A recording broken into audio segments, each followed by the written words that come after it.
முடியை ட்ரிம் பண்ணால் முடி வேகமாக வளரும் அப்படின்னு சொல்கிறாங்க, அது உண்மையா? இது மித்து. ஏன்னா நம்ம முடி கட் பண்ணான்னா ஸ்ப்ளிட் அண்ட்ஸ் கட் ஆகிடும். ஸ்ப்ளிட் அண்ட்ஸ் கட் ஆகிடுச்சுன்னா ஆட்டோமேட்டிக்லி உங்களுக்கு ஹேர் க்ரோத் நல்லா இருக்கும்.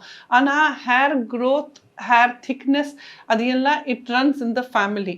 ஸோ உங்கள் ஃபேமிலி ஹெரிடிட்டி எப்படி இருக்குது அந்த மாதிரி தான் உங்களுக்கு லெங்க் ஹேர் வரும். நீங்கள் எப்போ அது யோசிச்சிங்களா?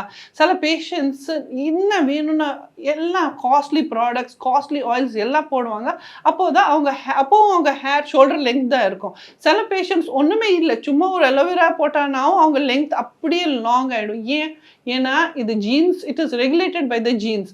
ஸோ நீங்கள் ட்ரிம்மாக வைங்க, நல்லா சாப்பிடுங்க, நல்லா தூங்குங்க, நல்லா கேர் எடுத்தீங்கன்னா கண்டிப்பாக அவங்க முடி நல்லா இருக்கும். ஆனால் முடி கட் பண்ணால் தான் முடி க்ரோ ஆகும், அப்படியெல்லாம் கிடையாது. ஆனியன் ஜூஸ் வந்து ஹேர் க்ரோத்துக்கு சயின்டிஃபிக்காக ப்ரூஃப் இருக்கா? ஆமாம், யூஸ்வலி ஆனியன் ஜூஸில் சல்ஃபர் கண்டென்ட் நிறைய இருக்கும்.